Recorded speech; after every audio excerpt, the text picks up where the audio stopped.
European Humanitarian Forum. And of course, as we know, the timing could not be more opportune with everything that is happening in the world. But of course, we're going to be talking about more than just the horrors of Ukraine. We know that there are more conflicts, growing numbers of conflicts going on elsewhere in the world. And we also, you know more than anybody, that the whole challenges of humanitarian aid are growing and getting more and more complex. So this forum is a chance for people to talk, policymakers, humanitarian partners, other stakeholders, to get together to discuss and maybe, okay, we've only got 2 days, we can't reach great conclusions, but move in the direction of some solutions. So before I introduce this session, just to introduce myself, my name is Kathy Smith. I'm going to be the moderator. We have interpretation in French and English. English is channel 1, French is channel 2. Please do tweet. It's hashtag European Humanitarian Forum. We are going to be using Slido to ask questions, and that includes for people in the room and for people watching remotely. So everybody is using the same means for asking questions. So I think everyone is quite familiar with Slido, but you see that the code is EHF-RU. That's the name of this room, EHF-RU. And the usual thing that if you like the look of one question, you can like it, and it will go nearer to the top of the list and will be more likely to be asked to our speakers. So let's introduce this particular session now. We're talking about engaging with non-state armed groups and just looking at how necessary this is for access. If you think about it, most contemporary armed conflicts involve armed non-state actors. And this provides huge challenges for humanitarian aid. Millions of people living under control of these groups. And obviously it's important to engage, but how to engage with these groups to potentially save lives. So we're looking for new ideas here to deal with the challenges. Because obviously it's not just about saving lives, that's hugely important, but it's also how this can be part of the peace building. So we want to look at some best practices, we want to look at lessons learned, we want to try to have some sort of practical outcomes, some ideas for moving forward. And you can see that we have a very impressive panel. One of our speakers is also joining us remotely. So we have really got some different perspectives on this issue. We've got international and national NGOs, we've got an academic voice, we're hearing obviously from the donor perspective. It's quite a long session, but I am going to ask our speakers to really try to respect our 7 minutes that we're giving everybody for to speak. It's not a long time, and I won't introduce the panel now, just in the interest of time, but I'll introduce one by one. So we're going to start from the health perspective. Dr. Mike Ryan is with us. He's the Executive Director, WHO Health Emergencies Programme. Mike, I know that you've worked in many conflict-affected countries, led responses to high-impact epidemics around the world, and also this whole issue of engaging with non-state armed groups is something that you're very familiar with. So the questions that we want you to try to answer is sort of to look at the challenges in providing healthcare in these areas. Give us some sense of how the WHO engages with the groups, maybe some examples, and then obviously really, really importantly, some recommendations. So Mike, I think all the speakers more or less are going to just sit where you are. It's so difficult. We're very crowded on this stage, so quite difficult to move around, so we're going to stay put, I think.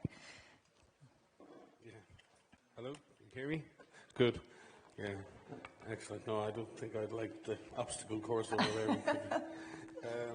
Thanks very much for the introduction and giving us my first chance taking the floor at the forum. I'd just like to... You just keep the microphone close. Congratulate the European Commission and the French presidency of the Council of European Union for holding this forum, which, as you said, could not be happening at a more timely, in a more timely way. And thank the DG ECHO and other EU institutions for their partnership.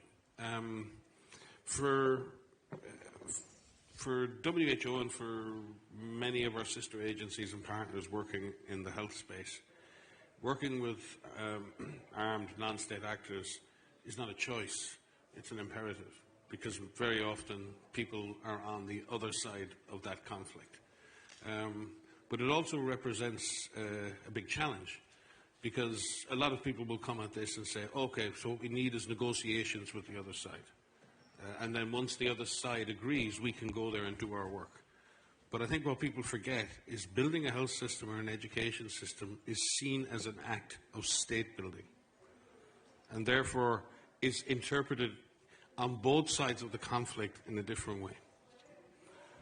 A non-state armed group trying to establish a zone of control or independence are very anxious to establish health systems or health services in an area, and for good reasons, to serve population. But it also serves another purpose, and that does not go unnoticed by de facto governments, who then see the act of supporting the delivery of healthcare in an area controlled by non-state armed groups as an act of state building, and do not always support that. So there is this perception, and I think a great misperception, that this is all just about negotiating with the non-state armed groups, and then you get access. It's not. It's much more complex, and I'm sure our colleagues in the Red Cross, who do this very well, and in Aceh, know exactly how difficult that can be. And it can sometimes create a great deal of suspicion in a government of why a UN agency or an NGO is working with, in quotes, the other side. And that can create tensions. If you're in Syria as WHO and you have a WHO office in Damascus, but you also have a WHO office in Gaziantep supporting operations, all modality operations in northwest and northeast Syria, there are always challenges created by having that duality. But our humanitarian principles require us that we work on all sides of conflict as best we can, and we try and deliver healthcare to all of those that are in need. And we very often see that it is those people who are beyond the reach of government, in areas controlled by non-state armed groups, where the needs are actually the greatest, where infrastructure it's very often at the periphery, it's not at the centre. You'll see many of these areas, again, it's not classic. If you go to the Sahel, these areas are at the periphery of the country. They have always been peripheral to the health system. They have always been under-structured or underdeveloped. They have always had fragility. So when you leave those systems without support for a year or 2 years, in effect, those systems go into collapse. So we're dealing with the most vulnerable and fragile element of the health system geographically. We're also dealing with a part of the health system that sometimes the de facto government doesn't necessarily want to see come on stream because of the issue of state building, or the perception that someone's trying to build a state, or that the UN is in some way engaged in some form of diplomatic relations with another party inside the sovereign territory of a government. So that means that, certainly from our perspective as WHO, we try to keep that focus on the delivery of healthcare to all people inside the borders. We've done that in Ukraine. I think ourselves and Red Cross were some of the few organizations who could work in Luhansk and Donetsk on both sides pre this invasion, on both sides on the health issue. It becomes a really important issue, or a very urgent issue, when there's an epidemic, be it polio or Ebola or cholera or meningitis, because now the virus or the bug doesn't know a front line, can't recognize a border if it saw it, and there's an imperative to act quickly. And being able to do that and engage, I have been in the bush with Red Cross delegates in the middle of the night speaking to the Lord's Resistance Army in Uganda in 2000, and it's a strange thing to be doing a PowerPoint presentation in the middle of the night, 30 or 40 kilometres outside Gulu, convincing the LRA that Ebola was a threat to them and all of the people in the area, or negotiating in Syria for vaccines and vaccination. And again, to see workers on both sides of a conflict being able to engage each other, even share vaccines and hand vaccines over to each other in Syria on all sides of that conflict was fantastic. So I would say, in terms of solutions, we need to keep pushing. I mean, with, for example, the Taliban, we were talking about it before with the Taliban in Afghanistan. We worked for years with the Taliban at the time they were called AGEs. Remember, anti-government elements, that was what the definition was. But we actually had sometimes higher coverage in areas that were non-government controlled than in government controlled areas. So I do think it is possible to operate on both sides. It requires a huge support from our sister agencies like the Red Cross, OCHA and others, and we need to be really good at those access negotiations. But it also requires us to be able to operate far from capital cities and often at a higher level of risk. And in being able to do that and sustain those operations without getting the wrong side of the political argument that we're helping countries to state build or helping rebels to build a state. And that's, for me, has always been the bigger tension in this. It can be managed. We should continue to do it. But it's a new reality. When Michael Kohler, I think Michael is maybe there somewhere, was in Geneva last, we sat back, and this is before the Ukraine blew up, and we talked about this whole thing, the new reality, the new normal of responding in these situations. This isn't the unusual situation now. This is the new normal of operating in humanitarian crisis. Many parts of a given country in crisis being under the control of another armed group, and how do we deliver humanitarian and health aid in that situation? Thanks. Thank you very much indeed. And yes, as you said, no choice, but the complexities that you've outlined there are quite mind-boggling. Thank you very much indeed, Mike. So I'm sure questions about that. I think we may be having some problems with the streaming, but I'm getting a message, but I hope you can still hear us if you can't see us. Alain Delattre, we're going to hear from now from Geneva Call, Director General of Geneva Call. Good to see you. I know that you're a specialist in conflict assessment, conflict resolution, and I think Geneva Call, very interesting NGO, you'll all be very familiar with it, I think, reaching out to armed non-state actors, training in international humanitarian law, trying to get them on board. I mean, this example of the PowerPoint with in the middle of the jungle is an interesting one. But so, Alain, give us a sense of your lessons learned and good practice from the field. What more is needed? You've talked, and other people have talked about the potential of a compendium of best practices. Is that one way to move forward? Yes, clearly so. Thank you so much, and thanks to ECHO, thanks to the European Union for inviting Swiss organizations to speak in Brussels. We feel a little bit at home here too. Thank you. Well, I think Michael has already laid out the stage pretty clearly. Geneva Call's mission, as I used to say, is very easy to define. Our mission is to get out in zone of conflicts, to get in touch with armed non-state actors or non-recognized de facto authorities, to bring them to respect the basic principles of international humanitarian law. So expressing the mission is quite easy. Implementing it, as you guess, is a bit more difficult. And one of the difficulties that Michael has underlined is the constant accusation that we would be giving legitimacy to these armed groups. I quote you now, a diplomat from one of the countries at war right now, who told me, well, what you're trying to do is making out of these terrorists people who would respect IHL and would become thus fréquentable, okay? And the problem is that the army of his government was behaving, as is still behaving, in such a way that clearly the groups that Geneva Call was engaging were behaving much better. And this is a paradox of our times.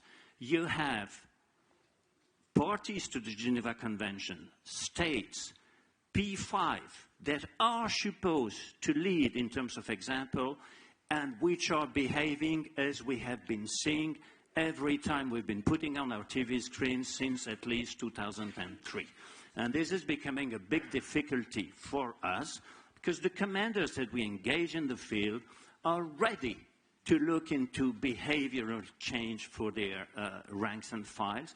But they come up very often with this simple question. Do you watch TV in the evening? Do you see how the official troops, the parties to the conventions, are behaving? This is a huge, huge issue.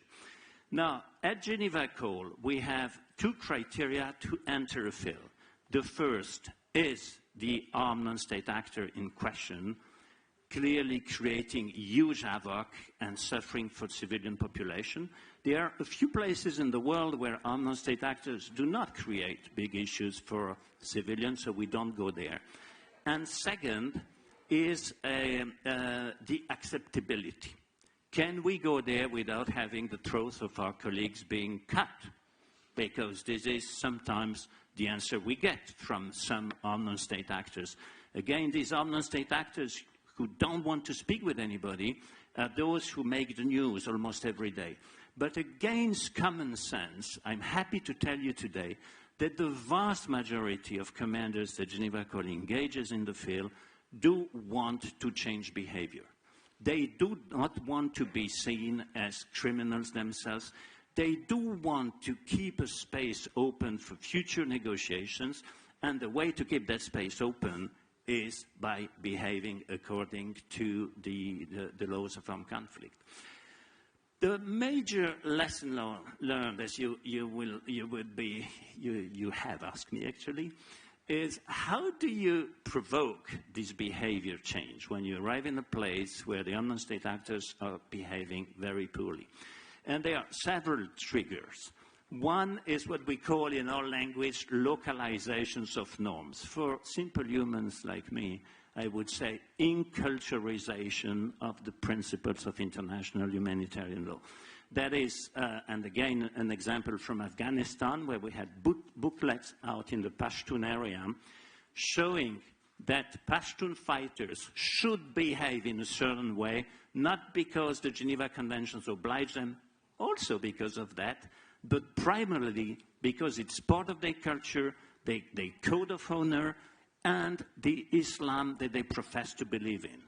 And in June, when I could cross the lines in June last year and meet the commander who was taking the north of Afghanistan, when we left a rather tough meeting, because, you know, most of our non-state actors are pretty clear on what they want, and we can be clear in our response too, but suddenly he told me, I like the booklet you have just published for the Pashtun area because you told us we have to respect this because we are Muslims and Pashtuns, and not because you, little Swiss, came from Geneva with a body of international law. So I think there's the same in the Philippines. In the Philippines, on the island of Mindanao, it's not a forgotten conflict, but you still have a lot of civilians suffering from that conflict there. We have been using imams. We've been doing a lot of videos with imams that are being spread around the island in order to ensure that we can trigger this change. As you know, one of the other triggers for the change in Geneva Accord, and we are very lucky to have this instrument that we call the deeds of commitment. So we can invite from time to time armed non-state actors, to commanders to Geneva, to sign publicly with us in the very historical room where the first Geneva Convention was signed by the state in 1864. We have 5 deeds of commitment. I take one as an example, protection of children. So the group agrees not to recruit children under 18 years of age and to protect education, and this is done solemnly, and it is a way, like the Geneva Conventions. Conventions were a way to publicly oblige states to behave, to have some minimal rules when they are using violence. So the deeds of commitment of Geneva Accord have the same goal, to publicly oblige armed non-state actors to accept minimal rules on the use of violence. Now, I was asked also to give some recommendations. So my recommendations, my friend Michael Koller already knows some of them, is we are living extraordinary times, chaotic times. So donors have to be careful to keep 2 things: A, long-term approach, and B, flexibility. Long-term approach, Ukraine. Last year, most of Geneva Accord's donors were telling us, in Ukraine, you've been training all these very tough people out there. We think it's enough. We don't need to fund you again. So we had a rather good team there. The team became smaller and smaller. And right now, I'm receiving from many donors, I'm thankful for that, a lot of money. We have to rebuild the team, and we have to start a huge campaign for all the civilians who are joining the fight and have never heard about international humanitarian law. Second, recommendations. Oh, I'm already in the red, but I'll be quick. Is be careful in Brussels to use all the levers you have, the leverage you have. And I speak as a Swiss. Switzerland is a leverage for the EU, particularly when it comes to humanitarian issues. I can invite to Geneva armed non-state actors that cannot change a plane in the EU because they are on the blacklist of the EU. And so, because for some commercial issues, as I understood, maybe I did not quite well understand, between Bern and Brussels, the tension had grown a little bit, which means, and then you had to deal with Brexit, which means that Geneva Call has lost its direct access to ECHO. We've lost our FPA, which makes our life extremely difficult. And we are a little piece, but quite in the center of the EU's humanitarian policy. And we can use the territory of Switzerland to do things that we couldn't do in the EU. So be pragmatic, look at the leverage and the levers you need, and try to remain flexible, because I repeat myself, the amount of people living under the direct command of armed non-state actors, according to a report I've seen from ICRC, is 60 million civilians, the population of France, basically, and about 160 million whose daily lives are directly impacted. So we all have to be pragmatic, look at what we want, and make sure we get what we want. Thank you. Thank you very much indeed. And I mean, the numbers are huge, but it's very interesting that you say that the vast majority of groups do actually want to change behaviour, so it's interesting. And Alain, just very quickly, I mean, I mentioned before about the idea of potentially having a compendium of good practice, so you would support that? Yes, I think it is essential. I think it's a very good idea, and it is essential that the UN, particularly ECHO, which is a big donor for all humanitarian organizations, comes up with an initiative like this. Okay, great. We're going to look at a video now, actually, from Geneva Call, that was, and you mentioned Mindanao and the Philippines, and it's looking at the work that you've done in Mindanao. So can we perhaps look at that video, using influence to fight against the use of mines? Oh, I'm sorry, Alan, just wanted to say, maybe after, sorry. It's inherent in human nature. These international laws agreed upon by all nations of the world. Rules for everybody to abide and to prevent any collateral damage of any conflict to the civilians. We appreciate that the rules that were in the conflict. We have to protect the civilians because they have nothing to do with all this conflict.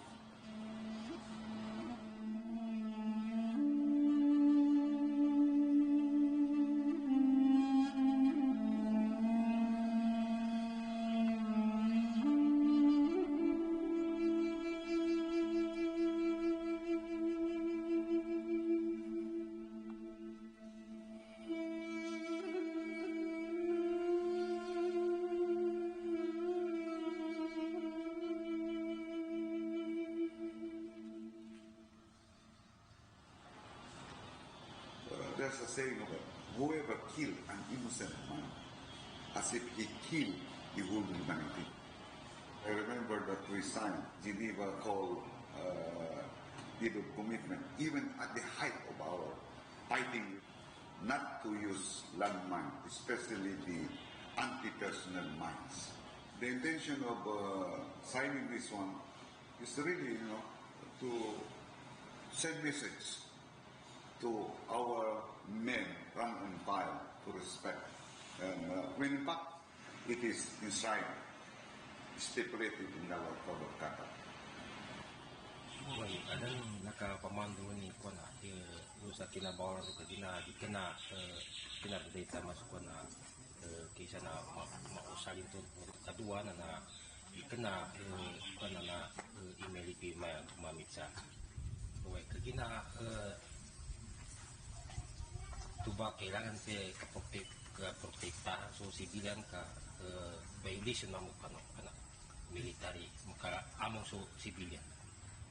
There was a reported in 2009 that there's a concern that we violate the legal commitment, and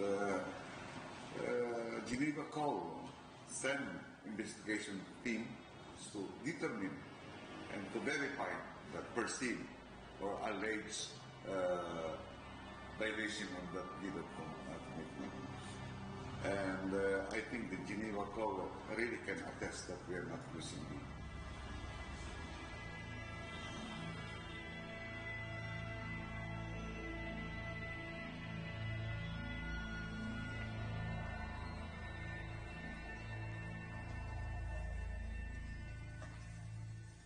We're aiming to raise awareness and popularize the concepts of international humanitarian norms, as well as to have a positive influence on the behavior and practices of armed groups. We just launched a campaign which is to raise awareness on the international humanitarian norms. This is called Conflict Has Rules Too. Booklets, short videos, a mobile app. We aim to have this disseminated widely so that anyone can learn about the rules of war.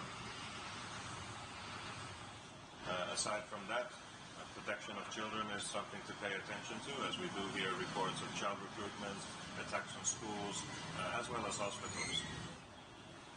That's the challenges we face. But we need to educate our people, continue this advocacy to understand. We're not conscious of that, but now we understand. Our people now is well aware and conscious of that. Whenever the international community made rules and regulations and laws, that is our commitment to fulfill it. We adhere to that in all our agreement. We honor it and implement it in good faith.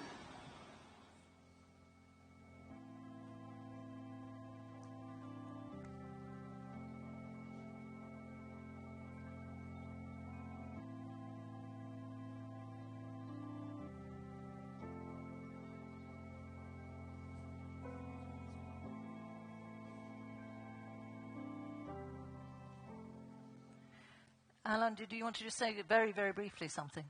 Yes, very quickly. If we have presented this video to you and not to the conflicts, it's A, because as I say, it's forgotten conflict, but it's still going on, and B, because there we could film the combatants. In many places where we are, we cannot take photographs and even less film them. Thank you. No, of course, we understand that. And it shows that, you say it's not a quick fix. You've been there 18 years. I mean, that's a long, long operation. So very interesting to see that work.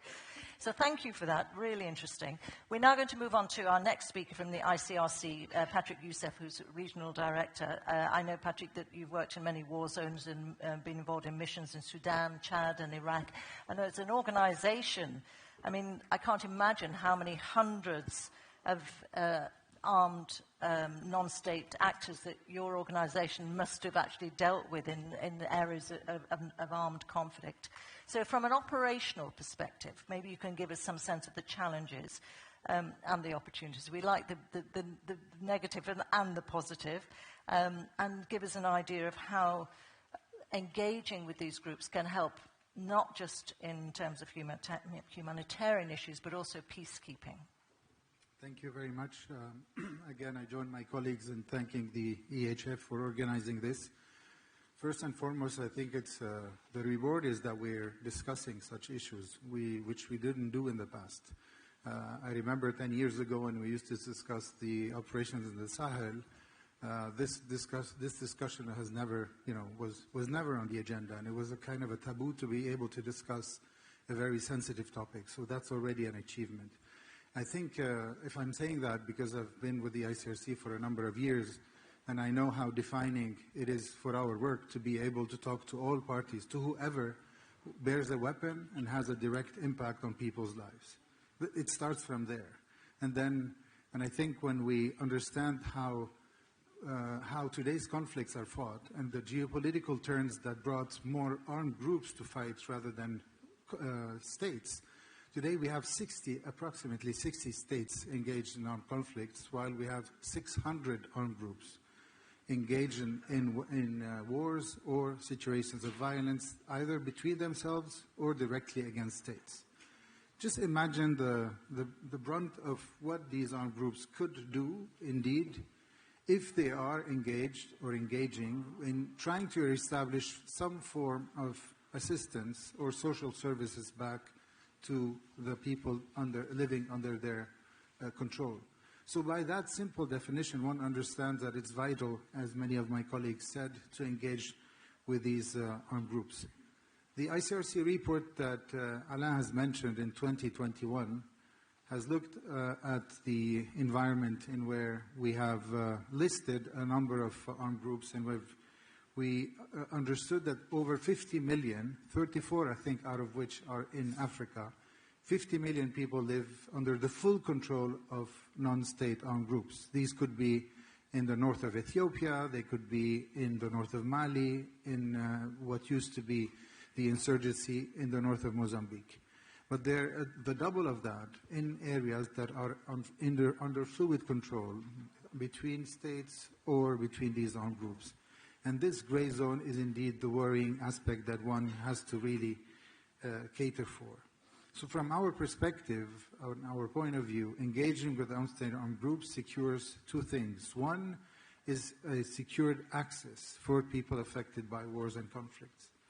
Without that, we would be betraying those living on the other side and saying that, and unfortunately showcasing, that we are next to the government or next to the authorities, and that beats the purpose of an international, impartial humanitarian action as we want to preserve it. But also the second is that it's essential to build a certain understanding, being familiar with the basic principles of international humanitarian law. And I will get back to other examples we have showcased, in fact, similarities between, for example, Islamic laws and international humanitarian law. And the similarities have shown us that the basic protective categories under the Geneva Conventions are basically the same in either traditional justice or Islamic law. And I've written a thesis about that for Yemen, and I have the proof, indeed, that everything that relates to the protection of civilians under the Geneva Conventions are basically enshrined in our justice, in our traditional justice, as every legal advisor would say. So let me try, please, to illustrate in a few minutes just how this impacts our operations in Africa, where I do live, where we have our delegations, our teams on the ground, have looked intensely at the number of armed groups that we need to engage with. And we brought 250 groups to the fore, 230 of which are in direct contact or indirect engagement through intermediaries with our teams on the ground. So as a regional director, I'm impressed by how fluid these could be, but also how challenging these engagements can be for our teams on the ground. In that figure only, we have listed 11 million people living indeed under the direct control of the Islamic State in the Western Africa province, EIGS in the Sahel, north of Ethiopia, Somalia, the Central African Republic. 14 million others live again in these fluid areas. They either flip territory of control or the full spectrum of assistance and social services provided to their populations. And the extent indeed varies from one context to the other. The engagement is different indeed. With most of the young groups, we have face-to-face meetings, discussions on conduct of hostilities, and you would be surprised indeed how interested sometimes these armed groups, and Alain and the Geneva Call have the proof that we are not talking about, with those who simply want to ignore the law, especially those who aspire to become at least some form of governance, political governance shown to their partners. And that indeed is rewarding. But we've also discussed international humanitarian law. We've discussed security arrangements for our people to cross from point A to point B, avoiding military escorts, for example.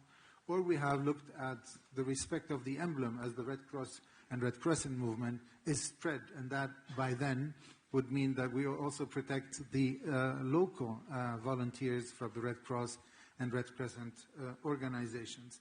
In terms of tangible results, I think many of you have worked or seen the ICRC in the field. I know, for example, that in Mali we've managed to deploy field surgical teams in areas that were fully controlled by the other side, again affording some form of respectful medical assistance to those people living on the other side. We've managed in the Lake Chad region, for those who followed the Chibok girls experience, to release, to be able to act as a neutral intermediary and release in May 2018 a huge number of these Chibok girls. Again, from assistance to protection, I think we do have tangible results, like in areas controlled by Al-Shabaab in Somalia, where we managed to dig boreholes, and hopefully now by providing more vaccinations to the continent, that we'll be able to act as the last mile organization and deliver these in due respect. I think on the challenges, without going again into a lot of details and hoping to get some questions, on the security levels, you can imagine that this is our bread and butter. We need to be able to secure access to the other side, and that's not always easy. But the designation of many non-state-owned groups as terrorist organizations, these terrorist labels that have a political connotation but can really put us in harm's way, especially if we're seen and known as disseminating the law on the other side or providing medical assistance to the other side. And when I mean non-state-owned groups, as everyone has understood, we're not only talking about the Islamist, the jihadi tendencies in Islamic armed groups. You know, delivering 17 rotations of medical assistance to Mekele only in the last 2 weeks, being provided in whole or in some by the Ministry of Health and ICRC is a case in point. So what that means, without engaging, will not, even with when a parliament has put the TPLF on the terrorist list, we need to be able to engage and break that siege. And unfortunately, we work with organizations like the Humanitarian Dialogue, or with organizations that, that have put humanitarian negotiations at the center of their attention to be able to reach that goal. So allow me in the next time, I know I've crossed my time, but concrete recommendations, I think, for the EU and for the purpose of this panel and this forum, I would like to put 3 forward very quickly. First, I think the fate of persons living under de facto of armed groups should not be ignored. And I think for those specialists in transitional justice, people become agents of change and will need to be embarked on a road for transitional justice if we are serious about putting in action processes that bring the triple nexus to the fore and put it into reality.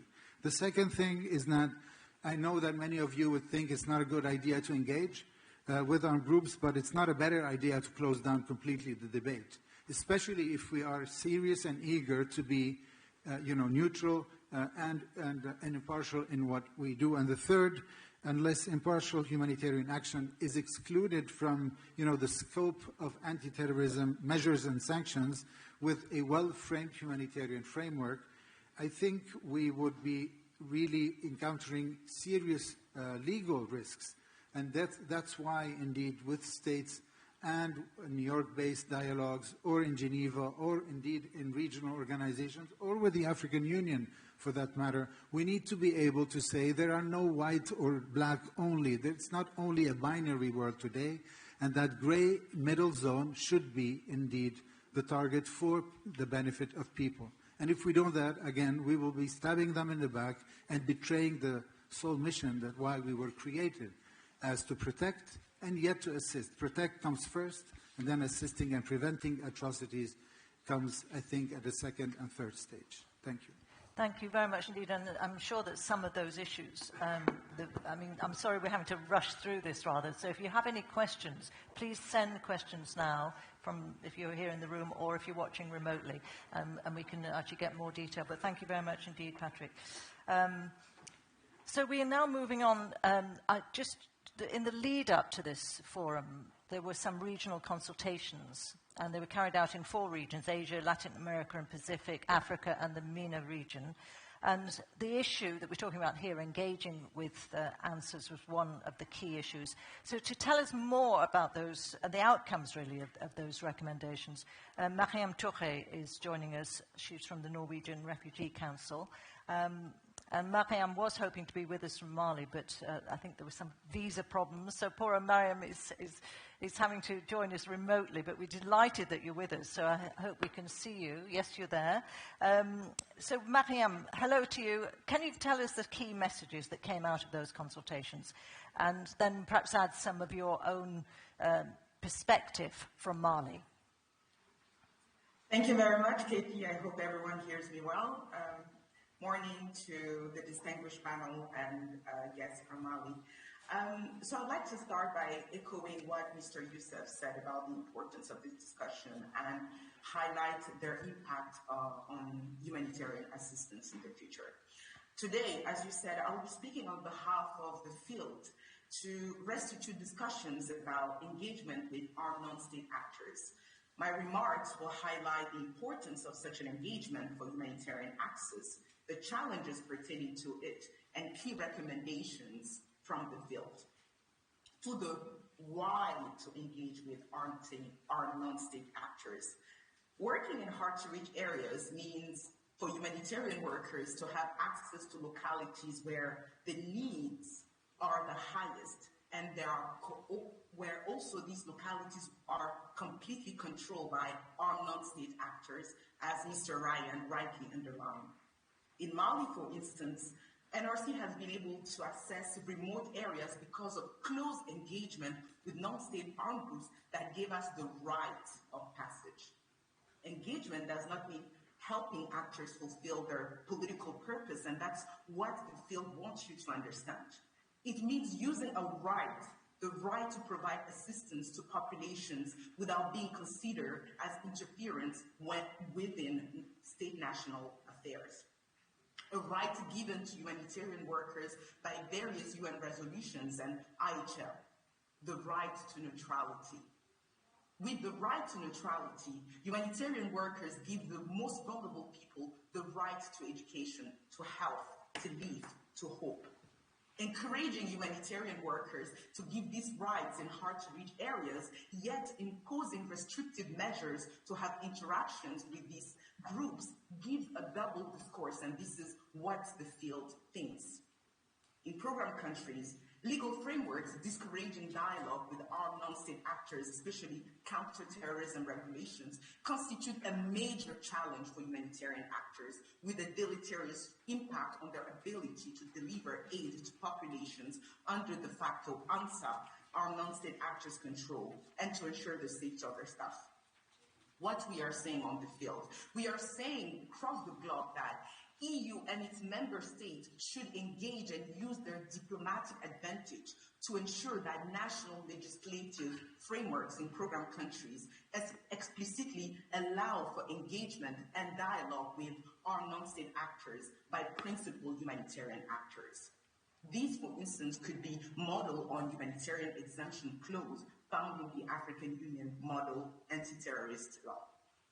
We recognize, though, that positive language exists in EU framework documents and sections, which contain several references to EU's intention to preserve humanitarian activities from adverse consequences and to respect international law, including IHL. However, certain prohibitions established under these regimes continue to impact principal humanitarian action, especially linked to the fact that sanctions often target armed non-state actors, entities with whom humanitarian actors interact directly or indirectly. EU and its member states should ensure that their counterterrorism legislation do not prevent our engagement with armed non-state actors that are important for humanitarian assistance. How could EU do that? What are the key recommendations from the field? The first thing is for EU and its member states through policies to ensure that humanitarian actors have space to openly engage with armed non-state actors. Engagement, as I said, is a precondition for behavior change, and thus long-term engagement is an opportunity for enhancing protection of civilians. Engagement should be understood widely to encompass not only humanitarian access negotiation, dissemination of principles, and IHL, but also changing armed non-state actors' openness and willingness to engage, and their perception of humanitarian actors as representative of Western values. A second key recommendation is for EU and its member states to influence funding, to use their influence and funding to ensure that humanitarian system is more efficient on access and dialogue with armed non-state actors. The United Nations humanitarian leadership must better reflect the position of all members of the humanitarian community, including international but also national NGOs, and systematically support better access and principled engagement with all parties to the conflict. Existing structures that already have a role and mandate in negotiating with armed non-state actors such as OCHA must be held accountable to that mandate. A last recommendation that I would like to underline is training. Many non-governmental organizations, including NRC, have developed long-lasting relations with armed non-state actors because of their approach that focus on gaining acceptance thanks to the respect of humanitarian principles, including neutrality, but also by training these actors on their mandate and these principles and what they really mean for our work. And I am glad that Mr. De La Cruz on the panel talked about the importance of this training as well.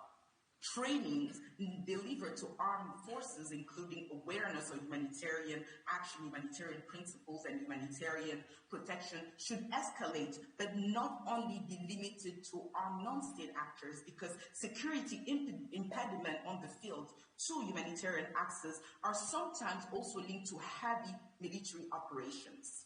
Subsequently, the field consultations, the global field regional offices are recommended that the European Union and its member states actively make sure that these trainings are extended to field commanding officers and not remain limited to high-ranking officers, including all EU troops deployed.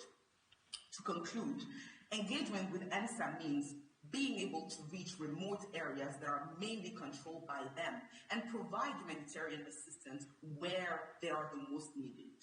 It means giving hope to 14-year-old Antawan that I met in Mopti region in Mali, who managed to go back to school thanks to this engagement. It means helping alleviating the suffering of part of the 15 million people in need in Central Sahel and the millions more in the rest of the world. Back to you, Katie. Mariam, thank you very much indeed. Some very, very clear recommendations there for the EU, including to engage the diplomatic advantage more. But very central is this idea of needing exemption clauses for anti-terrorist law. So that's something that I think we will talk about a little bit later, and also training. So Mariam, thank you so much. I'm so sorry you couldn't be with us, but stay with us anyway for the questions. Thank you for that. So we're going to move on to Dr. Oussama Shorbagy now, who is from AFAC. AFAC is Syrian-based. And Oussama, just to tell you, the audience a little bit about you, I mean, I know you say in your CV that you were imprisoned under the Assad regime in Damascus, one of the founding members of the Syrian non-violence movement. AFAC was founded in 2013, education and training organization based out of Turkey now. So we want to really get a sense now on your perspective on engagement with non-state armed groups, and what support local actors should and could receive in their engagement. So what's the best practice?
more fighter behavior become closer to the ISHEL. Regarding the challenges, and next please. So I will not repeat what my colleagues said, but the most important challenges from the ground is the general frustration among fighters with the betrayal feeling from the international community, and that the law is only applied to them.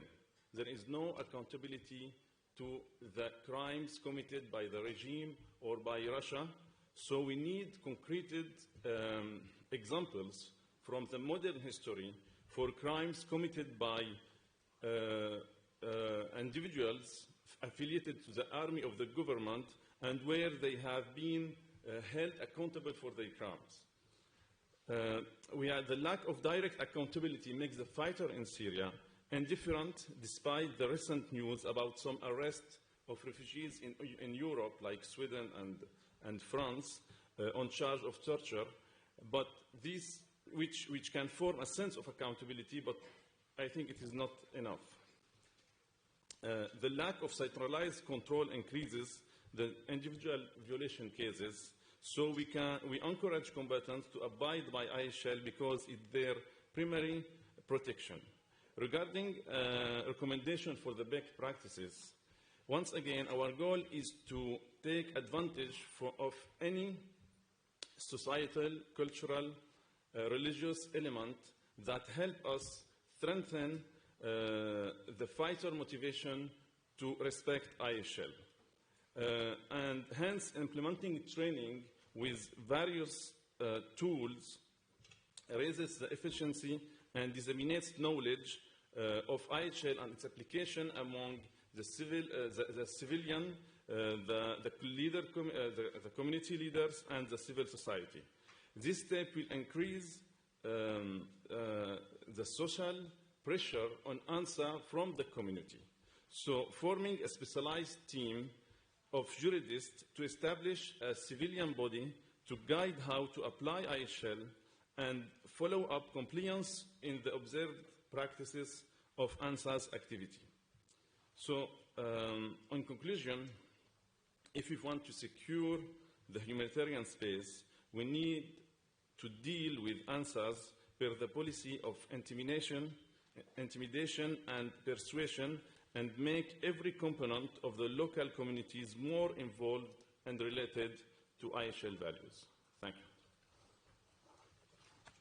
Thank you very much indeed. But very interesting that looking at the sort of the behavioural aspects and again getting into the culture and historical values that are so important to understand and to be able to involve in. So thank you. If you have any questions, do send them.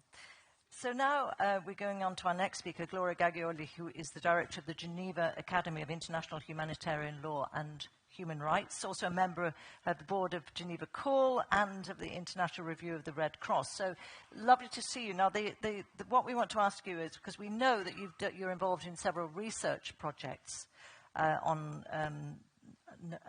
armed non-state groups and IHL. So tell us a little bit that, because it's specifically about counter-terrorism, and that's something that we heard Mariam bringing up.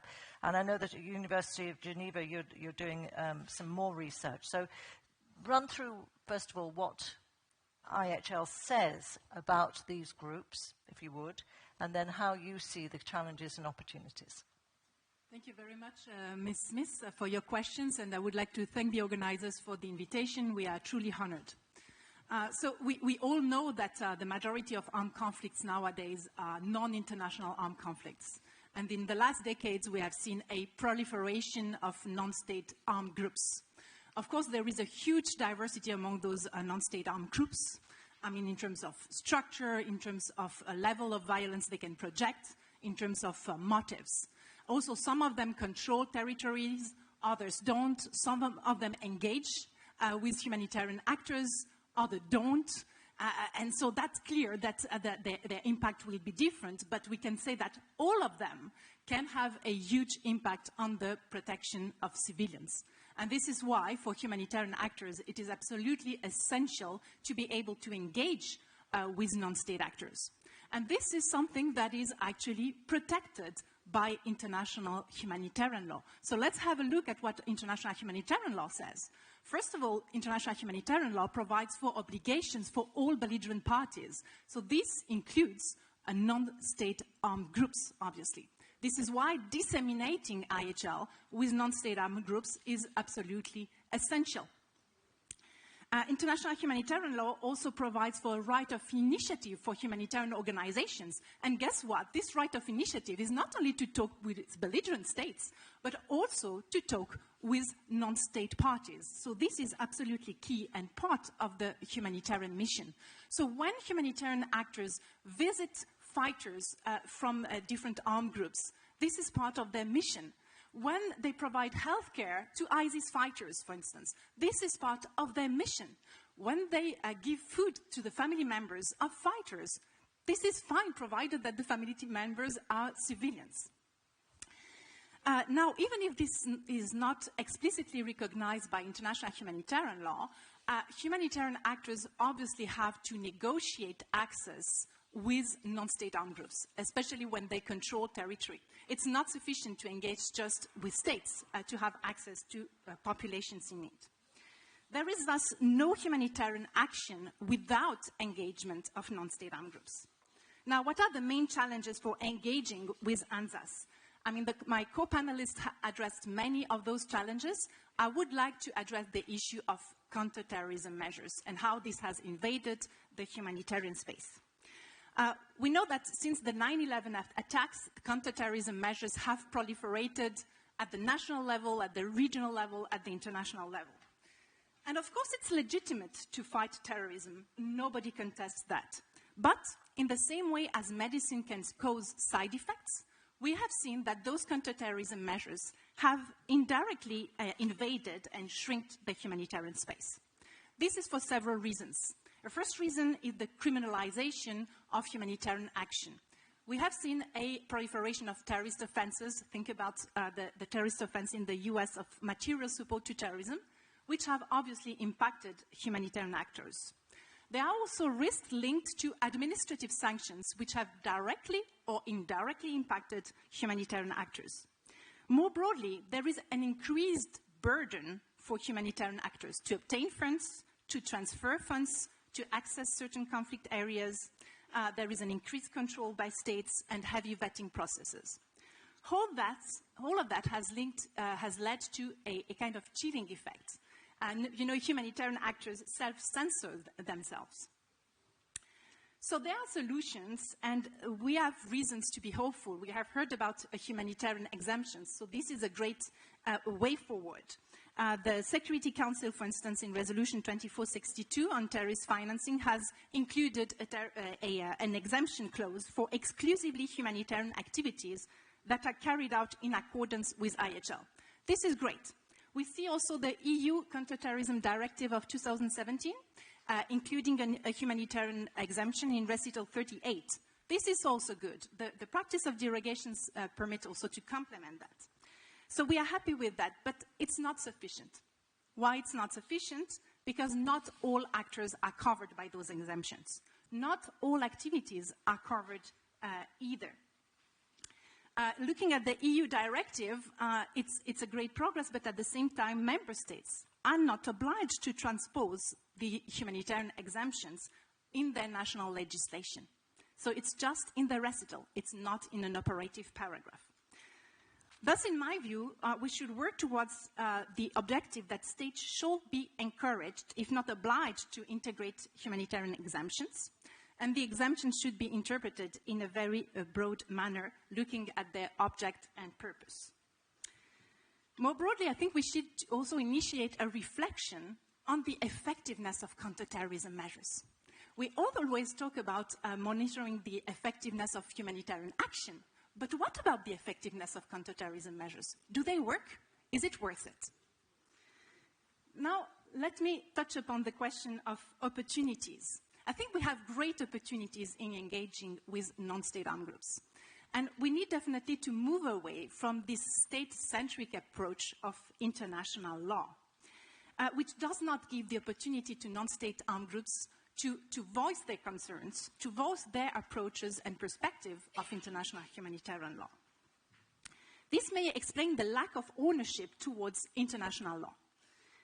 So pragmatic solutions have been found. I mean, we have heard with Geneva called the adoption of deeds of commitment, and this has certainly been very useful, increasing the ownership of norms of non-state actors, increasing compliance by non-state actors with international law, ensuring better access to victims of armed conflicts, and ensuring more safety also of humanitarian actors. So we need to pursue in that direction and to have a better and more engagement with non-state armed groups. This requires also increasing our knowledge of non-state actors, of their perceptions and understanding of international law. This is precisely why at the Geneva Academy we have started and are conducting a project which is called From Words to Deeds. And we conduct this project in collaboration with Geneva Call, with the American University in Cairo and the Norwegian Refugee Council. The objective of this research is to examine the practice and interpretation of international humanitarian law by non-state actors.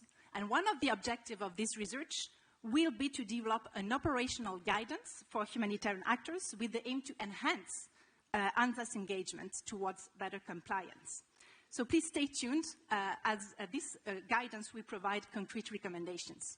So to finish, I have 3 key messages. My first key messages is that non-state actors should not just be seen as violators of norms or recipients of norms, but they should be seen as key actors in conflicts and agents of change. This will increase compliance with humanitarian law.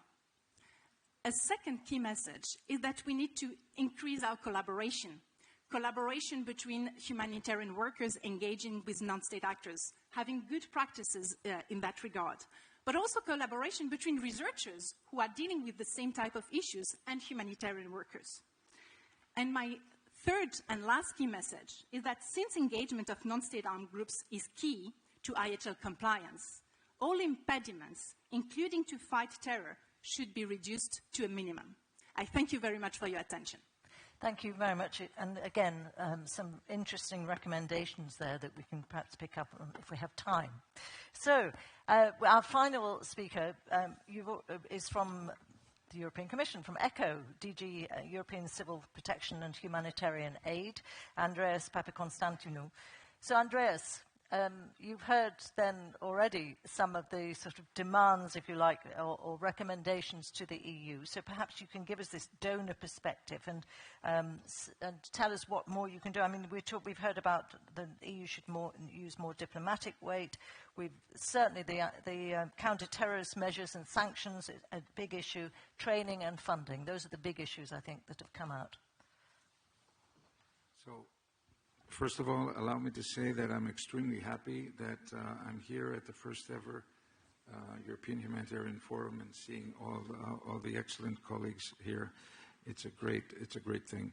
Now, we are faced with a reality that non-state armed groups are players in many conflicts around the world. As Mike put it, it's the new normal, and I would tend to agree with that. Now, as a humanitarian donor, the European Union recognizes the reality, the fact that engaging with non-state armed groups in humanitarian context is absolutely essential in order to ensure that people and vulnerable communities that live in conflict-affected areas under the groups are not left behind. This is a clear precondition for safe humanitarian work.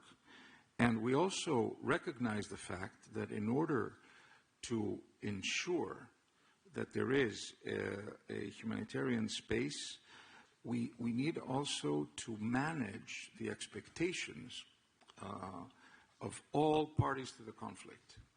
And we want to be perceived by all parties to the conflict as independent, neutral, and impartial.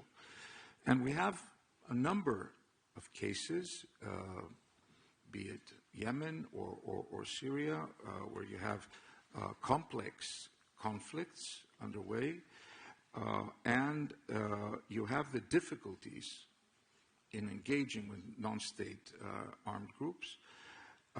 They are wars where these armed groups are control large areas of land, and in order to ensure that there is the delivery of humanitarian aid that you aim to, you need to discuss with them as part of an effective access strategy. So that's where we are. And from an ECHO perspective, a DG ECHO perspective, we are supporting in policy terms and also financially the engagement with non-state armed groups as an integral part of our engagement on IHL. So what could donors do in general? First of all, as we see it, it's critical that there is a humanitarian dialogue with all actors. That's absolutely key. And we need to say that this is not a political recognition, because, you know, we are faced with this criticism that, you're working with them. This implies something like a political recognition, or you become instrumentalized or politicized. We are keeping a separate humanitarian track, and talks with all parties to the conflict are part of our advocacy and our humanitarian diplomacy efforts. The second thing is that beyond this humanitarian diplomacy and advocacy, we are a very strong supporter of dissemination of IHL to all parties, including the armed groups, the non-state armed groups. And that's why we are supporting the work of humanitarian organizations like the ICRC or like the Geneva Call, with the excellent colleagues on the panel. A third point is perhaps the more difficult one, I would say, is that you need to understand when you're faced with this challenge that concrete results cannot be expected in the short term. I think that was a point that Alain made. We have internalized this. We are fully aware of the fact that engaging with these armed groups is a long-term process. It means that you need to invest in it, you need to build trust, you need to be patient and have a clear understanding of the humanitarian mandate. And I think that donors need to allow for such a long-term engagement to take place. And that's what we aim to do, to continue doing. Another point is that, and I think Patrick made that point, is that protection of civilians in controlled areas by the non-state armed groups is a collective effort. It's not only for the humanitarians, it's also for the development actors, it's also for the military and the peace actors along the lines of the nexus. That's for us a key point. Another key issue that my colleague mentioned, of course, is the challenge of reconciling the sanctions regime and the counterterrorism measures while you are engaging with the non-state armed groups. We are, the EU and ECHO, we are a principal donor. We are committed to ensure that sanctions will not and do not impede the delivery of humanitarian aid. That's a key issue for us. And of course, I know that in this forum, we are going to be discussing a number of operational aspects of the issue, like de-risking, bank de-risking, raising awareness, and so on and so forth. That is a key issue, and as I said, we are a principal donor, and that is our approach. And last but not least, I think another panelist mentioned this, we want to enlarge the knowledge base. We want to see that more research is carried out, and we're going to invest more in that area.